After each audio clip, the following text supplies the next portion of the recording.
Mga kaibigan, ito po yung pinali. Ayan panghuli na public hearing ng Blue Ribbon Committee on Good Government and Public Accountability sa confidential at intelligence span ng Office of the Vice President Sara Duterte at DepEd Secretary ng mga panahong yon. Pakinggan po natin kung ano ang ginawa at gagawin ng komite. Nandito po ang chairman, walang iba kundi si Congressman Joel Chua ng Maynila. Ng masusing pagdinig at talakayan, marami na tayong natuklasan ng mga issue at gayon ay marami na rin po tayong nalaman ukol sa mga pangangailangan ng ating batas at regulasyon. Malayo na ang narating natin, ngunit alam pa rin natin na marami pa tayong kailangang busisiin. Isa sa mga pangunahing tungkulin ng Kongreso ay ang bumuo ng mga batas na tunay na maglilingkod sa ating bayan. Ang ating layunin ay hindi lamang lumikha ng mga batas, kundi bumuo ng mga batas na tunay na sumasailalim sa pangangailangan at hangarin ng bawat Pilipino. Sa bawat hearing tayo ay naglalakbay sa mga sulok ng ating mga batas, nagiging mata at tenga ng ating mga kababayan. Dito natin natutuklasan ang mga kakulangan ng ating batas. Mga puwang na bilang mga kongresista ay dapat nating sikapin na punan upang mas mapabuti ang ating sistema at ang kalagayan ng ating bansa. Bago ako magpatuloy, nais kong ipahayag ang taus-pusong pasasalamat sa lahat ng ating mga resource persons. Ang inyong dedikasyon ay nagbibigay liwanag sa madilim na landas ng katiwalian. Alam namin kung gaano kahirap ang inyong pagdalo sa mahabang pagdinig. Ang inyong presensya at pagsagot sa mga katanungan ng komite ay hindi matutumbasan. Aasahan po namin ang inyong patuloy na suporta at pasensya sa mga susunod na pagdinig ng komite. Nagsimula ang lahat na ito sa isang speech at isang request for investigation. Kung ating aalalahanin, nagkaroon ng privilege speech number 379 si Congressman Rolando Valeriano noong September 3, 2024 tungkol sa paggamit ng public funds ng Office of the Vice President mula 2022 hanggang 2024. At ang motu proprio na investigasyon sa manifestation ni Congresswoman Jervil R. Luistro noong September 2, 2024. Patungkol sa iba't ibang issue na nakapaligid sa budget ng Department of Education or DepEd. Kasama na rito ang hindi matagumpay na pagpapadala ng mga computer units sa mga teacher, estudyante at mga paaralan. Kaya't unang sinimulan namin ang pagtingin sa regular funds ng pangalawang Pangulo sa parehong OVP at DepEd. Para sa OVP, tinignan natin ang mga maranyang satellite offices kung ating aalalahanin. Nakakabahala na halos kalahati ng budget ng OVP para sa 2023 at 2024 ay napunta sa pagtatayo at pagpapanatili ng mga satellite offices nito sa buong bansa. Ang tanggapan ng Vice President Sara Duterte ay mayroon ding napakalaking budget na 2.3 billion noong taong 2023. At dahil sa mga hindi maipaliwanag na gastos, noong 2024 ay kinailangan bawasan ang budget ng kanyang opisina sa 733.2 million. Ngunit para sa taong 2025, muli siyang humiling na bigyan siya ng 2.37 billion pesos.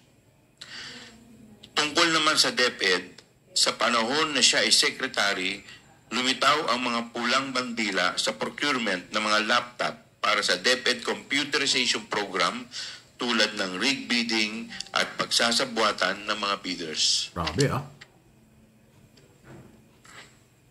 Siya rin ay hindi nakapaghatid ng laptop na nagkakahalaga ng 9 billion para sa mga programa ng e-learning ng DepEd na tila isang napakalaking pagkukulang sa panahon na lumalalang pangangailangan para sa mga kagamitan ng edukasyon. Ngunit sa ating pagdinig at pagsusuri ng budget utilization ng DepEd at OVP, paulit-ulit lumilitaw at nakakabahala ang mga issue patungkol sa confidential funds. Napakalaking halaga po ang perang ito. Sa OBP, mula 4th quarter ng 2022 hanggang 3rd quarter ng 2023, mayroong nagastos na 500 million worth of confidential funds. Habang sa DepEd naman, mula 1st quarter hanggang 3rd quarter ng 2023 ay may 112.5 million pesos naman. Suma total ay may 612.5 million pesos, higit kalahating bilyon ang hinawakang confidential funds ng ating Vice Presidente. Natural bilang mga mambabatas na may mandatong masiguro na nagagamit ng wasto ang pera ng taong bayan, paulit-ulit rin naming naitatanong, saan napunta ang confidential funds? Sa ating pagsusuri, lumitaw ang mga sumusunod na kakulangan o gaps sa ating batas.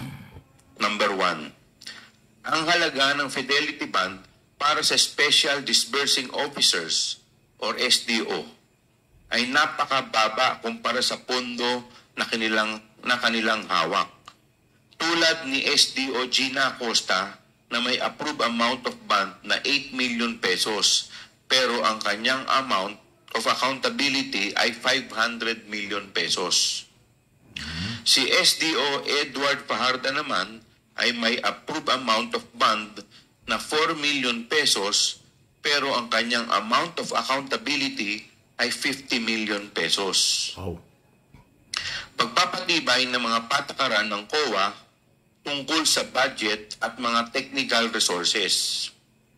Pangatlo, pinaka nakakabahala rin ay tila walang maayos na sistema o paraan upang masiguro o ma-check o audit ng COA na nasa wasto ang paggasta ng mga confidential funds.